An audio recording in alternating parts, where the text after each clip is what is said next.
नमस्ते, नमस्कार, जय हिंद, भारत माता की जय। मैं सत्यम ठाकुर फिर से स्वागत करता हूँ आप लोगों को दरोगा अड्डा पे। और ये स्पीडी का जो पीला रंग वाला कवर आता है, बिहार दरोगा का टॉपर्स चॉइस, उसका सामान्य विज्ञान का बायोलॉजी का लास्ट सेशन है।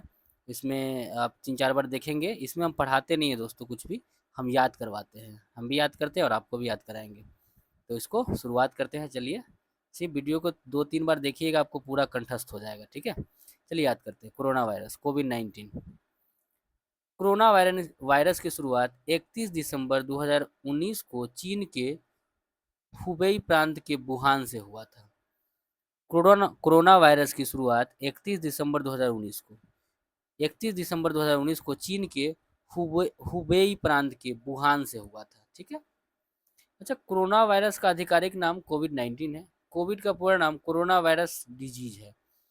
कोरोना वायरस डिजीज, कोविड का दोस्तों पूर्ण रूप है कोरोना वायरस डिजीज, ठीक है।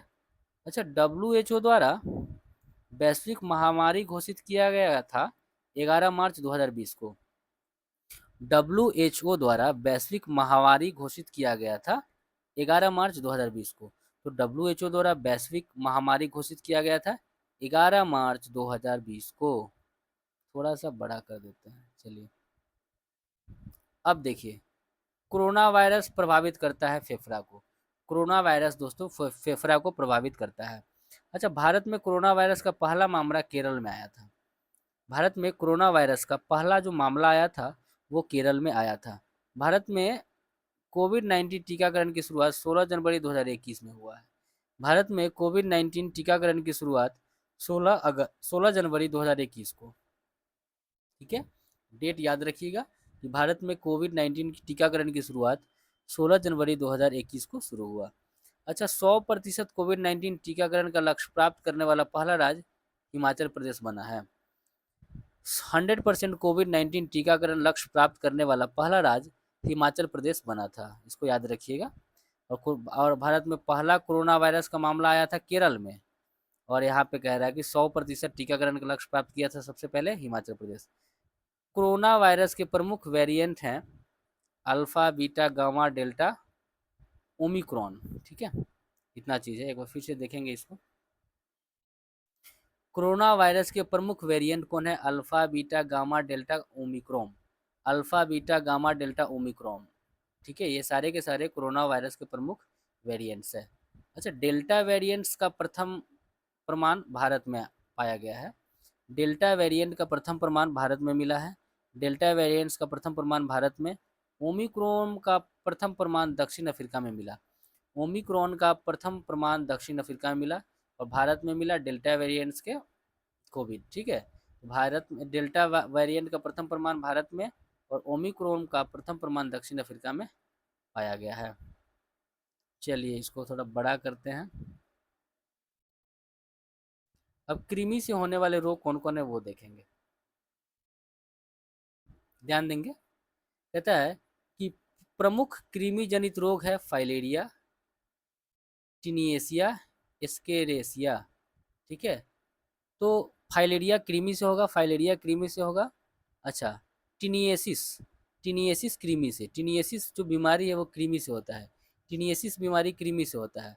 एस्केरिएसिस बीमारी भी कृमि से होगा। एस्केरिएसिस बीमारी भी कृमि से होगा। अच्छा, फाइलेरिया रोग होता है बुचेरिया कृमि से, ठीक है। फाइलेरिया रोग होता है बुचेरिया कृमि से, माने बुचेरिया बोल सकते हैं। तो फाइलेरिया रोग होता है बुचेरिया कृमि से। फाइलेरिया कृमि का संचारण होता है मादा क्यूलेक्स मच्छर द्वारा। फाइलेरिया कृमि का संचारण होता है मादा क्यूलेक्स मच्छर द्वारा, ठीक है। तो फाइलेरिया कृमि का संचारण होता है मादा क्यूलेक्स मच्छर द्वारा। हाथी पांव रोग कहते हैं फाइलेरिया को, ठीक है। आगे चलिए, कहता है कि टीनिएसिस रोग होता है टीनिया सोनियल परजीवी से। टीनिएसिस रोग होता है टीनिया सोलियम परजीवी से। टीनिएसिस रोग होता है टीनिया सोलियम परजीवी से। एस्केरिएसिस रोग का कारण है एस्केरिस लुम्ब्रिकाइडिस नामक निम्नोड, ठीक है, निम्टोड। तो एस्केरिसिस रोग होता है एस्केरिएसिस, एस्केरिस लुब्रिकाइटिस, एस्केरिस लुम्ब्रिकाइडिस नामक लिम्टोड से। तो कहते हैं कि एस्केरिएसिस रोग का कारण कौन है?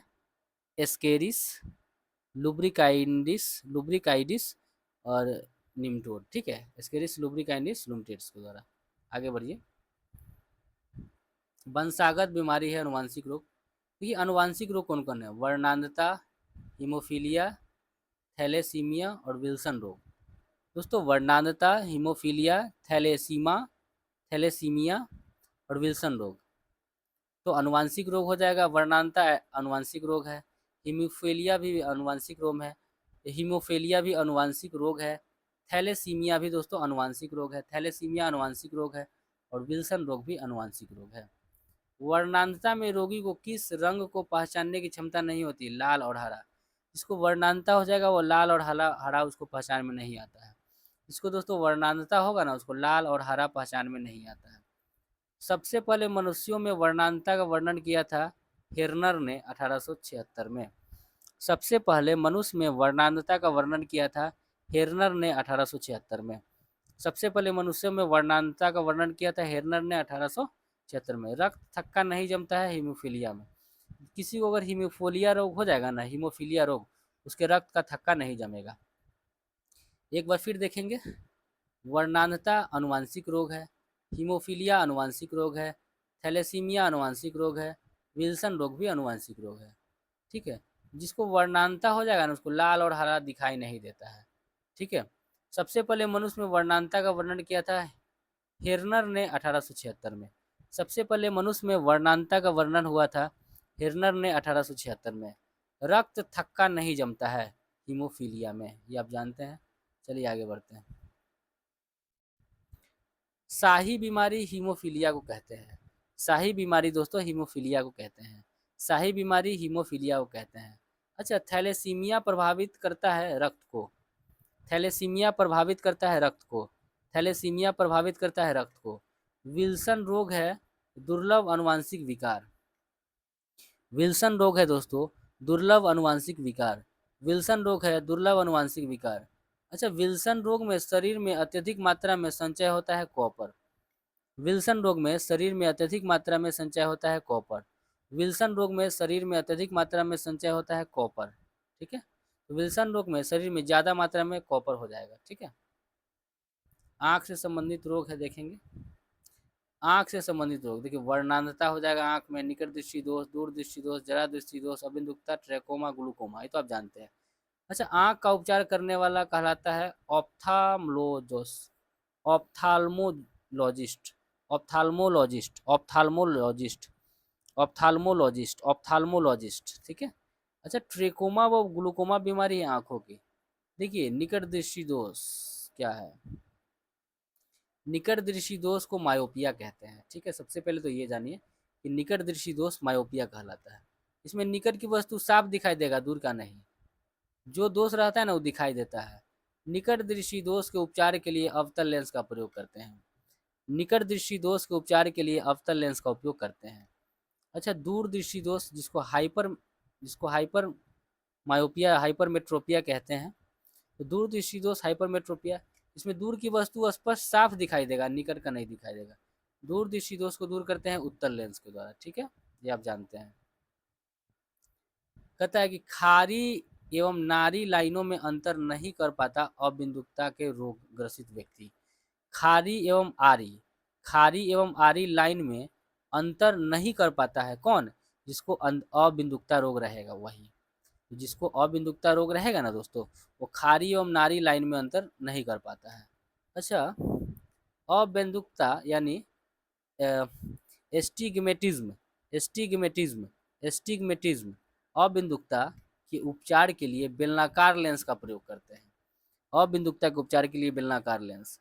अच्छा, जरा दृष्टि दोष से ग्रसित व्यक्ति को पास का, इसमें क्या होता है देखेंगे। कहता है कि जिसको जरा दृष्टि दोष है ना, वह पास और दूर दोनों की वस्तु नहीं देख पाता है। जिसको जरा दृष्टि दोष है वह न तो नजदीक का देख पाता है स्पष्ट रूप से, न ही दूर का। ठीक है, इसको ध्यान रखेंगे। आगे देखिए। जरा दृष्टि दोष के निवारण के लिए द्विफोक्सी लेंस का प्रयोग करते हैं। जिसको जरा दृष्टि दोष रहेगा ना उसको द्विफोक्सी लेंस देना पड़ता है। जिसको जरा दृष्टि दोष है उसको द्विफोक्सी लेंस उसके चश्मे में लगाया जाता है। अच्छा, वर्णांतता रोग से ग्रसित व्यक्ति अंतर नहीं कर पाता क्या, हरा और लाल रंग। वर्णांतता रोग से, तो ये तो आपको ऊपर ही बताया है, हरा और लाल रंग जो है दोस्तों वो अंतर नहीं कर पाता है। अच्छा, ग्लूकोमा में आंख की प्रकाशित तंत्रिका ग्रसित हो जाती है। ग्लूकोमा जिसको होगा ना, उसके आंख की प्रकाशित तंत्रिका ग्रसित हो जाती है। जिसको ग्लूकोमा रहेगा उसका आंख का प्रकाशित तंत्रिका ग्रसित हो जाता है। आइए कैंसर रोग के बारे में जानते हैं। कैंसर का अध्ययन कहलाता है ओंकोलॉजी। कैंसर का अध्ययन दोस्तों ओंकोलॉजी आप जानते हैं। कैंसर जांचने की विधि है बायोप्सी टेस्ट। कैंसर जांचने की विधि है बायोप्सी टेस्ट। कैंसर उत्पन्न करने वाले रसायन को कार्सिनोजेन कहते हैं, कार्सिनोजेन कहते हैं। कैंसर उत्पन्न करने वाले रसायन कहलाते हैं कार्सिनोजेन। कैंसर उत्पन्न करने वाले रसायन कहलाते हैं कार्सिनोजेन। कैंसर उत्पन्न करने वाले रसायन कहलाते हैं कार्सिनोजेन। अच्छा, कीमोथेरेपी किया जाता है कैंसर उपचार में। कीमोथेरेपी किया जाता है कैंसर उपचार में। कीमोथेरेपी किया जाता है कैंसर के उपचार में। कोबाल्ट 60 प्रयुक्त होता है कैंसर के इलाज में, और कीमोथेरेपी भी कैंसर के उपचार में। ठीक है, कोबाल्ट 60 उत्सर्जित करता है गामा किरण, ये तो आप जानते हैं, लेकिन याद रखेंगे कीमोथेरेपी किया जाता है कैंसर के उपचार में, और कोबाल्ट 60 भी। कहते हैं दोस्तों, कैंसर की प्रसिद्ध दवा टैक्सोल किस वृक्ष से प्राप्त होता है। यू नामक एक वृक्ष होता है, यू, उसी से। तो कैंसर की प्रसिद्ध दवा है वो टैक्सोल। कैंसर की प्रसिद्ध दवा है टैक्सोल। वह किस पेड़ के छाल से प्राप्त, किस वृक्ष से प्राप्त किया जाता है, तो यू पेड़ से। अच्छा, ल्यूकेमिया क्या है, तो श्वेत रक्त कोशिकाओं का कैंसर। डब्ल्यूबीसी का कैंसर को ल्यूकेमिया कहते हैं। डब्ल्यूबीसी के कैंसर को ल्यूकेमिया कहते हैं। और ल्यूकेमिया होता है जब दोस्तों जब डब्ल्यूबीसी की संख्या ज़्यादा मात्रा में बढ़ने लगता है, ठीक है, बहुत ज़्यादा, वही। अच्छा, ब्लड का कैंसर कहलाता है leukaemia. Blood cancer leukaemia, blood cancer leukaemia, ठीक है। फास्फोरस 32 का प्रयोग किया जाता है ल्यूकेमिया उपचार में। फास्फोरस 32 का उपयोग किया जाता है, फास्फोरस 32 का प्रयोग किया जाता है ल्यूकेमिया के उपचार में। तो ल्यूकेमिया के उपचार में किसका प्रयोग करते हैं, फास्फोरस 32 का। त्वचा का कैंसर कहलाता है कार्सिनोमस। कार्सिनोमस, त्वचा का कैंसर कहलाता है कार्सिनोमस। त्वचा का कैंसर कहलाता है कार्सिनोमस। आँख का कैंसर कहलाता है रेटिना ब्लास्टोमा। आँख का कैंसर कहलाता है रेटिना ब्लास्टोमा। आँख का कैंसर कहलाता है रेटिना ब्लास्टोमा। एक बार फिर से देखेंगे कि कैंसर की जो प्रसिद्ध दवा है ना टैक्सोल, वह यू नामक वृक्ष से प्राप्त होता है। ल्यूकेमिया क्या है, श्वेत रक्त कणिकाओं का कैंसर, डब्ल्यूबीसी का कैंसर है। ब्लड का कैंसर कहलाता है ल्यूकेमिया। फास्फोरस 32 का प्रयोग किया जाता है ल्यूकेमिया के उपचार में। फास्फोरस 32 का प्रयोग किया जाता है ल्यूकेमिया के उपचार में। त्वचा का कैंसर कहलाता है कार्सिनोमस। त्वचा का कैंसर दोस्तों कहलाता है कार्सिनोमस। और आँख का कैंसर कहलाता है रेटिना ब्लास्टोमा। आँख का कैंसर रेटिना ब्लास्टोमा कहलाता है। चलिए, हड्डी का कैंसर क्या कहलाता है, रेडियोधर्मी पदार्थ। अच्छा, हड्डी का कैंसर होता है रेडियोधर्मी पदार्थ यानी रेडियम और प्लूटोनियम से। हड्डी का कैंसर होता है रेडियोधर्मी पदार्थ यानी रेडियम और प्लूटोनियम से। हड्डी का कैंसर कहलाता है रेडियोधर्मी पदार्थ, तो रेडियोधर्मी पदार्थ में आ जाएगा रेडियम और प्लूटोनियम, ठीक है, ध्यान देंगे। कैंसर प्रभावित कोशिका कहलाता है ट्यूमर। कैंसर से प्रभावित कोशिका ट्यूमर कहलाता है। कैंसर से प्रभावित कोशिका ट्यूमर कहलाता है। अच्छा, मस्तिष्क का कैंसर ब्रेन ट्यूमर कहलाता है, ठीक है। देखिए, कैंसर प्रभावित कोशिका कहलाता है ट्यूमर, लेकिन मस्तिष्क का कैंसर ब्रेन ट्यूमर कहलाता है। अच्छा, ट्यूमर के पहचान के लिए कौन से रेडियोधर्मी समस्थानिक प्रयोग में लाते हैं, आर्सेनिक 74। कहता है कि ट्यूमर के पहचान के लिए कौन सा रेडियोधर्मी समस्थानिक प्रयोग में लाते हैं, आर्सेनिक 74। ट्यूमर के पहचान के लिए कौन सा रेडियोधर्मी समस्थानिक प्रयोग में लाते हैं, आर्सेनिक 74। और अन्य रोग को देखेंगे। ग्वाइटर या घेंघा रोग या गलगंड होता है आयोडीन की कमी से। मिनी माता रोग शरीर में किस धातु की अधिकता के कारण होता है, पारा। शरीर में यदि पारा की मात्रा अधिक होगा तो मिनी माता रोग हो जाएगा। मिनी माता रोग प्रभावित करता है तंत्रिका तंत्र को। मिनी माता रोग प्रभावित करता है तंत्रिका तंत्र को। मिनी माता रोग सबसे पहले पाया गया था जापान में। मिनी माता रोग सबसे पहले जापान में पाया गया था। एनीमिया रोग होता है लोहा की कमी से। एनीमिया रोग होता है लोहा की कमी से। एनीमिया रोग होता है लोहा की कमी से। ठीक है, तो आप जानते ही हैं, आगे चलिए। एनीमिया या रक्ताल्पता रोग होता है हीमोग्लोबिन की कमी के कारण। एनीमिया रोग होगा हीमोग्लोबिन के कमी के कारण। ठीक है। अच्छा, सूखा रोग या रिकेट्स किसको प्रभावित करता है? कंकाल तंत्र को। सूखा रोग जिसको रिकेट्स बोलते हैं, सूखा रोग जिसको रिकेट्स कहते हैं, वो प्रभावित करता है कंकाल तंत्र को। सूखा रोग या रिकेट्स प्रभावित करता है कंकाल तंत्र को। अच्छा, मस्तिष्क का एक विकार है अल्जाइमर। मस्तिष्क का एक विकार है अल्जाइमर। अल्जाइमर क्या है? तो मस्तिष्क का एक विकार है, एक रोग है। अच्छा, कुपोषण होता है प्रोटीन की कमी के कारण। कुपोषण का शिकार आदमी हो जाता है प्रोटीन की कमी के कारण। कुपोषण होता है प्रोटीन की कमी के कारण। चलिए आगे देखते हैं। कहता है कि बच्चा में क्वासिकोर और मरस्मस बीमारी होता है प्रोटीन की कमी से। बच्चा में क्वासिकोर और मरस्मस रोग होता है दोस्तों प्रोटीन की कमी से। अच्छा, बच्चों का मानसिक एवं शारीरिक विकास अवरुद्ध हो जाता है थायरॉक्सिन की कमी से। बच्चा में जो मानसिक और शारीरिक विकास रुक जाता है, अवरुद्ध हो जाता है, वो थायरॉक्सिन की कमी से। बच्चा में मानसिक एवं शारीरिक विकास अवरुद्ध हो जाता है थायरॉक्सिन की कमी से। मनुष्य में बुढ़ापा किस ग्रंथि के लुप्त हो जाने के कारण आता है? थाइमस। मनुष्य में बुढ़ापा आता है जब शरीर में थाइमस लुप्त हो जाएगा ना, तो बुढ़ापा आ जाएगा। तो कहता है कि मनुष्य में बुढ़ापा किस ग्रंथि के लुप्त हो जाने के कारण आता है? थाइमस। ठीक है। अच्छा, मेनिंजाइटिस रोग प्रभावित अंग है मस्तिष्क। मेनिंजाइटिस रोग से प्रभावित होता है मस्तिष्क।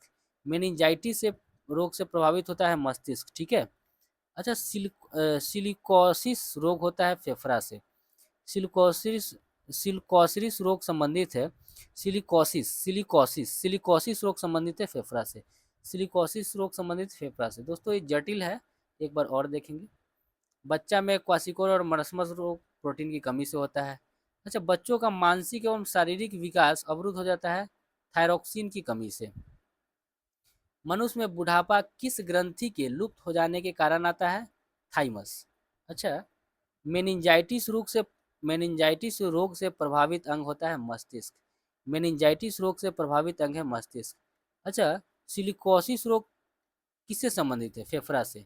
सिलिकोसिस रोग दोस्तों फेफड़ा से संबंधित है। इटाई इटाई जल में किसकी अधिकता के कारण रोग होता है? कैडमियम धातु। देखिए, सबसे पहले जानिए कि इटाई इटाई जो रोग होता है कैडमियम के कारण होता है। और जल में जब कैडमियम की अधिकता हो जाएगी ना, तो इटाई इटाई रोग हो जाएगा। ठीक है। जब जल में दोस्तों कैडमियम धातु ज़्यादा मात्रा में रहेगा तो इटाई इटाई रोग हो जाता है।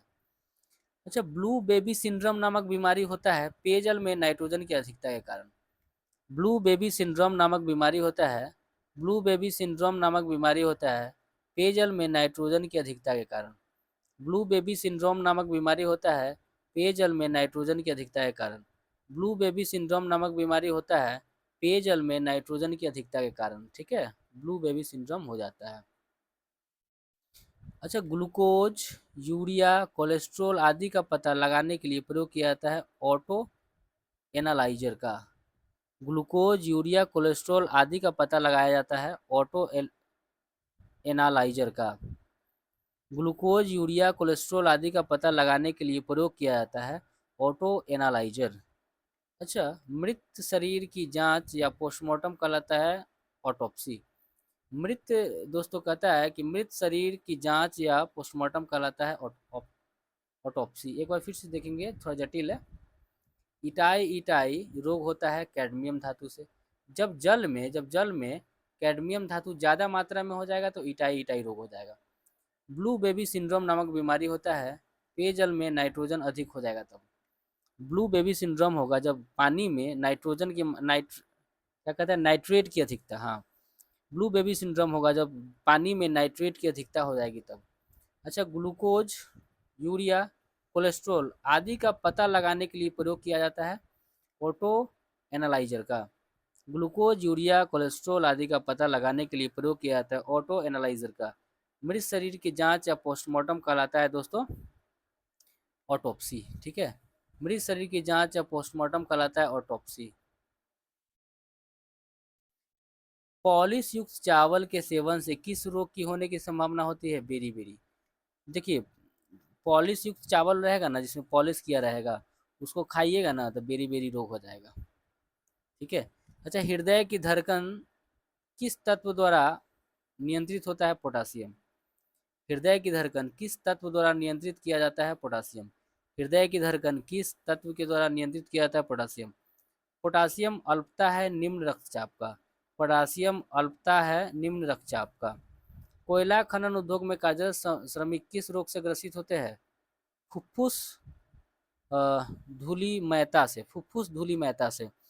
जो कोयला के खान में काम करते हैं उस श्रमिक लोगों को दोस्तों फुफ्फुस धूलिमयता हो जाता है।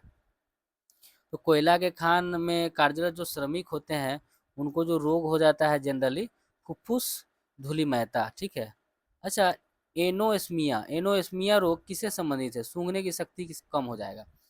एनोस्मिया रोग संबंधित है दोस्तों, सूंघने का शक्ति है ना कम हो जाएगा। जिसको एमनोस्मिया होगा ना दोस्तों, एमनोस्मिया, वो सूंघने का क्षमता खो देता है। ठीक है, आगे चलिए। कहता है कि एपिडर्मिक रोग संबंधित है त्वचा से। एपिडर्मिक रोग संबंधित है त्वचा से। अच्छा, ब्राइट्स रोग संबंधित है गुर्दा। ब्राइट्स रोग प्रभावित करता है गुर्दा को। ब्राइट्स रोग प्रभावित करता है गुर्दा को, मतलब किडनी को। ठीक है, उसी को वृक्क भी कहा जाता है। तो ब्राइट्स रोग प्रभावित करता है गुर्दा को। गुर्दा यानी किडनी यानी वृक्क। गुर्दा यानी किडनी यानी वृक्क। ठीक है, गुर्दा को ही किडनी बोलते हैं, उसी को वृक्क कहते हैं। तो ब्राइट्स रोग प्रभावित करता है गुर्दा को। अच्छा, कहता है दोस्तों स्पॉन्डिलाइटिस। स्पॉन्डिलाइटिस प्रभावित करता है मेरुदंड को। स्पॉन्डिलाइटिस प्रभावित करता है मेरुदंड को। स्पॉन्डिलाइटिस प्रभावित करता है मेरुदंड को। एमआरआई प्रयुक्त होता है संपूर्ण शरीर में असमान विकृति का पता लगाने के लिए। एमआरआई प्रयुक्त किया जाता है संपूर्ण शरीर में असमान विकृति का पता लगाने के लिए। ठीक है। एमएमआर का टीका लगाया जाता है खसरा, गलसुआ और बेरुला की बीमारी में। एमएमआर का टीका लगाया जाता है खसरा, गलसुआ और रूबेला की बीमारी में। एमएमआर का टीका लगाया जाता है खसरा, गलसुआ और रूबेला की बीमारी में। अच्छा, एमआरआई का पूरा नाम मैग्नेटिक रेजोनेंस इमेजिंग। एमआरआई का पूरा नाम मैग्नेटिक रेजोनेंस इमेजिंग। एमआरआई का पूरा नाम मैग्नेटिक रेजोनेंस इमेजिंग। एक बार फिर से देखेंगे। एपिडर्मिस रोग संबंधित है त्वचा से। ब्राइटस रोग प्रभावित करता है गुर्दा को। ब्राइटस रोग प्रभावित करता है गुर्दा को। स्पॉन्डिलाइटिस प्रभावित करता है मेरुदंड को।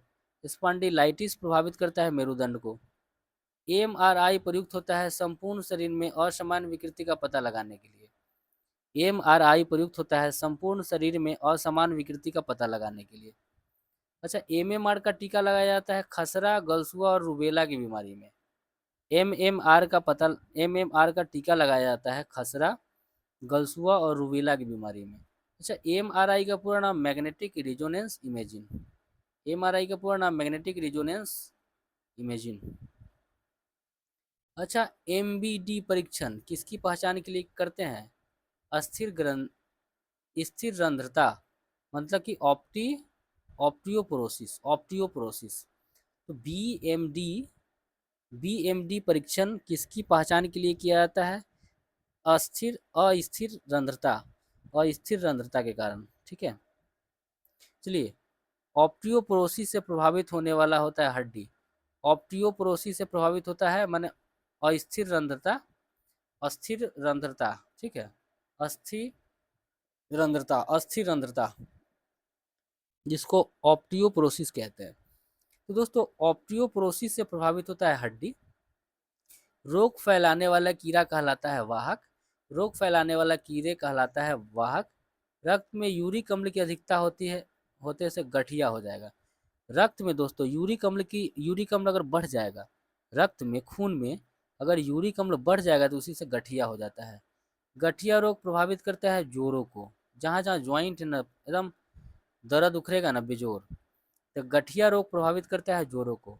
सिरोसिस रोग प्रभावित करता है जिगर को। सिरोसिस रोग दोस्तों सिरोसिस रोग प्रभावित करेगा जिगर को, ठीक है।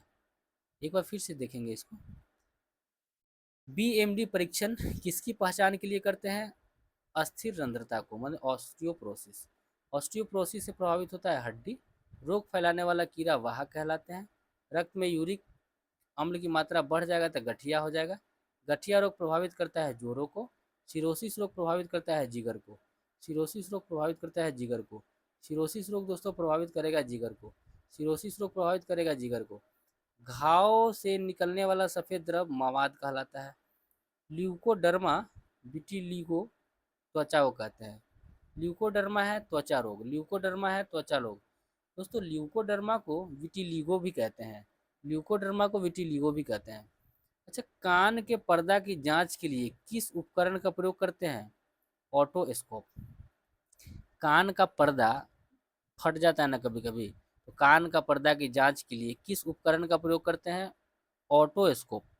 कान के पर्दा के लिए किस उपकरण का प्रयोग करते हैं? कान की पर्दा के जांच के लिए ऑटोस्कोप। अच्छा, गुर्दे की पथरी होती है कैल्शियम ऑक्जिलेट की। गुर्दे की पथरी होती है कैल्शियम ऑक्जिलेट की। गुर्दे की पथरी होती है कैल्शियम ऑक्जिलेट की, ठीक है। और आपने क्या देखा कि कान के पर्दा की जांच के लिए उपकरण होता है ऑटोस्कोप। उम्मीद करते हैं दोस्तों सेशन को आप काफ़ी इंजॉय किए होंगे, आपको काफ़ी मज़ा आया होगा। पूरा बायोलॉजी खत्म हो गया पियरका का, इसका एसपीडी के पीला रंग वाला जो पियरका बुक होता है। चलिए पढ़ाई कीजिए, स्वस्थ रहिए, अपना ख्याल रखें और अपनों का ख्याल रखें। धन्यवाद।